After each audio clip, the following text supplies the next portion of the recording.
मोहम्मद अफजाल साहब, आप इस पूरे राम आंदोलन से जुड़े रहे हैं, लंबे वक्त तक जुड़े रहे हैं।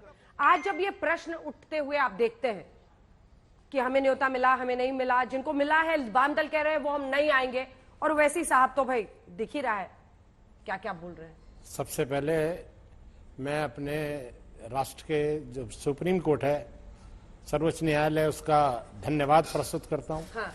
और साथ ही मैं बधाई देता हूं अपने देश की जनता को, भारतीय जनता को। हाँ। और हमारे देश के प्रधानमंत्री और साथ साथ मुस्लिम राष्ट्र मंच ने जो पिछले 10 सालों से जद्दोजहद करी कि हमारे देश का जो मुद्दा, अहम मुद्दा है, जिस मुद्दे को लेकर कहीं ना कहीं इस तरह के बवाल उठते रहे कि खून बिखरता रहा, लाखों लोग खून के अंदर नहाते रहे, लेकिन ये पिछले वारिस पठान साहब या ओवैसी जी जो भी है सामने आके बताएं, ये बताइए भगवान राम के नाम पर एक कतरा खून बहा, ये कैसे मुमकिन हुआ? ये मुमकिन हुआ समाज के बीच में जाने। ये लोग समाज के लोग नहीं है, समाज के बीच में नीचे उतर के इन लोगों ने काम नहीं किया। ये तो मंच में बैठकर काम करते हैं, और मंच में बैठे इनका सिर्फ एक मकसद है वोट बैंक की राजनीति करना। इन्होंने समाज में जाके काम कहाँ करना सीखा है?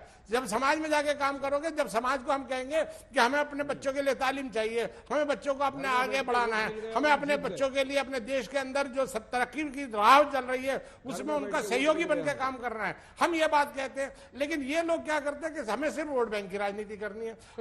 आज वैसी मैं कहता हूं, देखिए जो मुद्दा एक हमने जब पूरे मुस्लिम समाज ने एक बात को तय कर लिया था, और जितने भी पक्ष थे उन सब ने ये तय कर लिया था कि सुप्रीम कोर्ट जो फैसला करेगा वो हमारे लिए मन्ना सदकना, हम सबको मानेंगे, उसके खिलाफ कोई बात नहीं। अब ओवैसी साहब को ये बात उठाने की क्या जरूरत थी? और क्यों इस तरह से और पूरे समाज को बिगाड़ने की कोशिश कर रहे हैं कि ये तुम देश के दुश्मन है, ये मुस्लिम समाज के दुश्मन है, ये दोस्त हो। मैं तो अफसोस के साथ कहता हूँ, आप किस तरह से आप पूरे देश के लिए काम कर रहे हैं, ये इस तरह से काम किया जाता है, आपको सोचना चाहिए। वारिस जी, आप लोगों को सोचना चाहिए। ये मुसलमान वो होता है जो देश के लिए सेवा करता है, जो फसाद नहीं बढ़ाने देता। कब आप मुझे बताइए, आप इतने बड़े कॉलेज और वो लेके बैठे हुए, आप ये बताइए कितने मुसलमानों की तरक्की के लिए आप लोग काम कर रहे हैं? आप सिर्फ मुसलमानों को भड़काने का, मुसलमानों को मरवाने का और मुसलमानों का खून बहाने का काम करते हैं। जवाब वारिस जी बोलना गलत है। एक तो मेरे शो पर आकर किसी को डराया मत कीजिए, ऐसी हिम्मत मत दिखाया कीजिए। जो वो बोल रहे हैं वो एक पॉइंट ऑफ व्यू है, उनकी आवाज को सामने आने दीजिए, अपनी बारी का इंतजार कीजिए, मैं आपको मौका दूंगी। ये सामने वाला अगर आपके मत से थोड़ा भी अलग होकर बोले तो ये मत सोचिए कि इस्लाम पर आपकी वो पौती है, वो भी एक मुस्लिम है, वो अपनी बात कह रहे हैं, उनको कहने दीजिए। अब तरीके से जवाब दीजिए ना, क्यों चिल्लाना है उनके ऊपर? अब बोलिए। देश का गद्दार है, फद्दार है, सब हमारे को बोल रहे हैं, तो हम नहीं बोलेंगे क्या? चुप बैठेंगे? अब बोलिए ना, जवाब बैठने के लिए तो नहीं आए ना अंजना जी, जवाब देने के लिए आए हैं। जवाब दीजिए। देखिए, सुनिए अफजल, अभी आपने क्या कहा, हम भड़काते डरकाते घर में बैठ के हमको वोट मिल गए और जीत गए हम लोग। हाँ, और किसी मुसलमान बच्चों को ये बोलना कि बेटा जाओ मस्जिद को आबाद करो, अजान दो, नमाज पढ़ो, कुरान शरीफ जाके पढ़ो, गलत है क्या बोलना? अरे हम एक बार आप जैसों की वजह से हमारी एक मस्जिद खो चुके, और आप जैसे लोगों की वजह से दूसरी मस्जिदें नहीं खोएंगे किसी भी कीमत पे। आप तलवे चाटते रहो, भाजपा के कुछ नहीं मिलने वाला है आपको। टीवी पे खाली आप तबलीग का काम कर रहे हैं,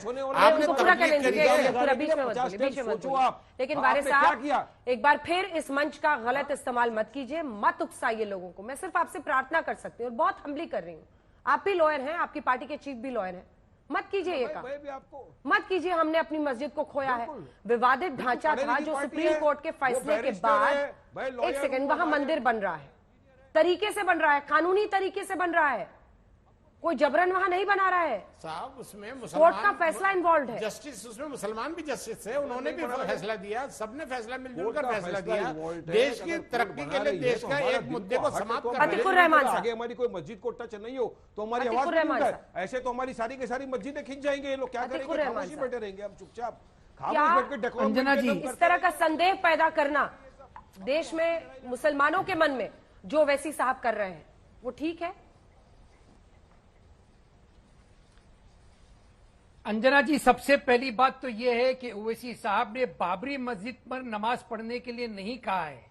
आमतौर पे अंजना जी, जब बाबरी मस्जिद का मामला चलता भी था तब भी हमारे बुजुर्ग, हमारे लीडर्स नौजवानों को ये ताकीद करते थे कि देखिए, अगर आप हमारी मस्जिदों को इस तरह से वीरान करेंगे तो इस तरह के बीजेपी आरएसएस जो अपनी नजरें जमाए बैठे हैं हमारी मस्जिदों के ऊपर, वो काबिज हो जाएंगे ऐसी जगहों पर। और हम देख रहे हैं मथुरा में क्या चल रहा है, ज्ञानवापी में क्या चल रहा है।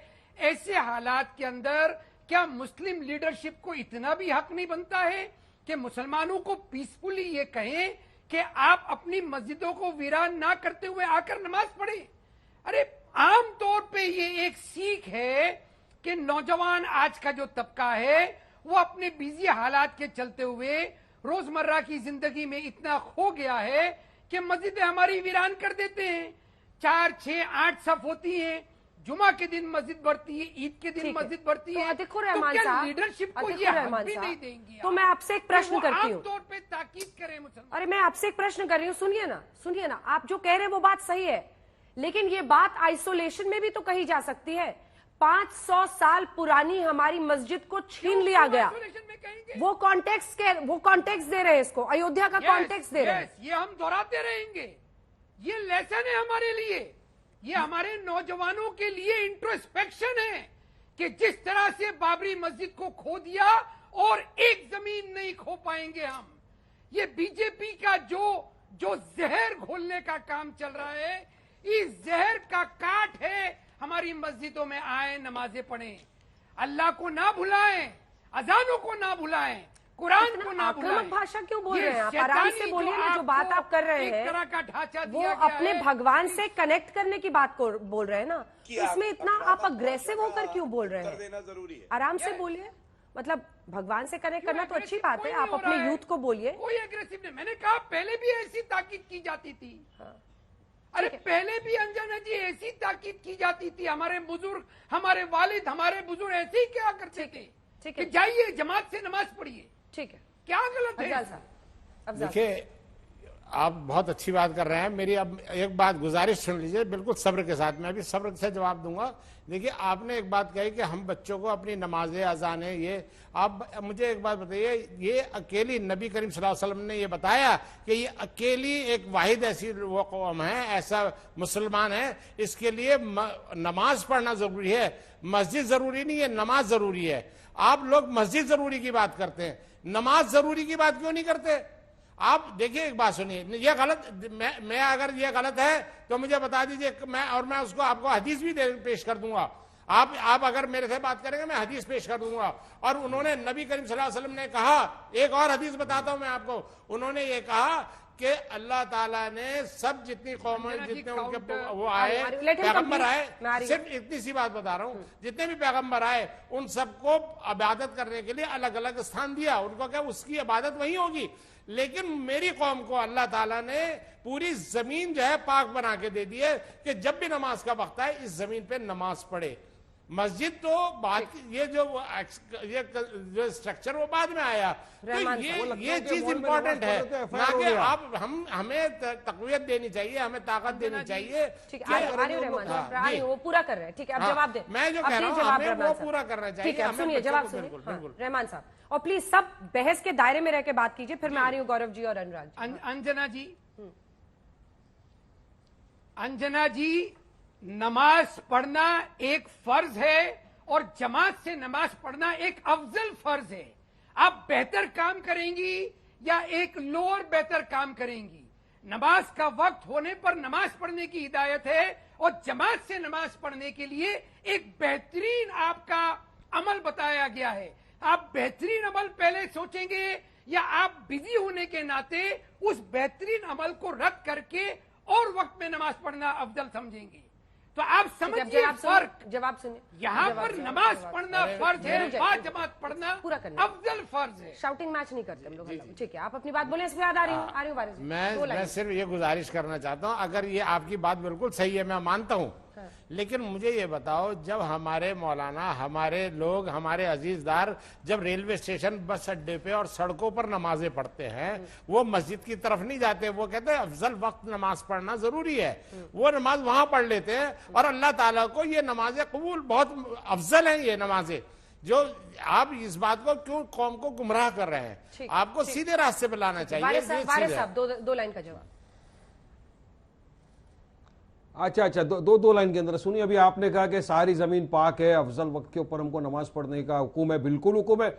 अरे लखनऊ के अंदर मॉल के अंदर अफजल वक्त पे 2 जन नमाज पढ़ने खड़े हो गए, उन पे एफआईआर हो गया। स्टेशन पे अगर हम जा रहे हैं, जहाँ पे मस्जिद अगर दूर है, ट्रेन छूट रही है, नमाज पढ़ ली तो एफआईआर हो जाता है। मगर वहीं पे अगर कोई दूसरा हनुमान चालीसा पढ़े, डांडिया रस करे, तो उसके ऊपर तो कुछ नहीं होता। इस मस्जिद तो बनेगी ना, अगर मस्जिद बनी है प्रॉपर रीत से, तो आपको ऑब्जेक्शन क्या है? आपने कभी मंदिर के बारे में ऐसा बोला? कितने अवैध निर्माण मंदिर हो चुके हैं पूरे हिंदुस्तान के अंदर। हम तो कभी ऑब्जेक्शन नहीं उठाते, कभी आपत्ति नहीं उठाते। मगर हमारी सुनहरी बाग की मस्जिद पे आप आ गए, काशी की मस्जिद पे आ गए, शाही ईदगाह मस्जिद पे आ गए, सबका आपको सर्वे करना है, सब आपको छीन लेना है। ये तो नहीं होगा ना अंजना जी, ये तो हम अलाउड नहीं करेंगे। ये तो बर्दाश्त कर लिए, दिल पे हमारी छाती के ऊपर तो पत्थर रहे, वो देख के हमने किया। वारिस भाई, सुनहरी बाग के ऊपर भी आ गए, ट्रैफिक का सब्र प्रॉब्लम से हो रहा है, सुनिए, कितने सारी सब्र। एक बात सुनिए, बस मैं एक बात कहता हूं। देखिए, अगर ये देश कानून के हिसाब से नहीं चलता तो आजादी के 75 साल नहीं रुकता। राम मंदिर आज से 1950 में बन जाता, लेकिन इन्होंने जो प्रोसेस जो था उससे गुजार कर, यहां पर कानून की हुकूमत है, प्रोसेस ही होगा। जो कुछ भी होगा, अगर किसी के ऊपर भी कोई ऑब्जेक्शन लगता है तो हमारे देश का प्रोसेस है और आज भी प्रोसेस चल रहा है। लेकिन आप परसेप्शन में बात ना करके प्रोसेस में बात कीजिए।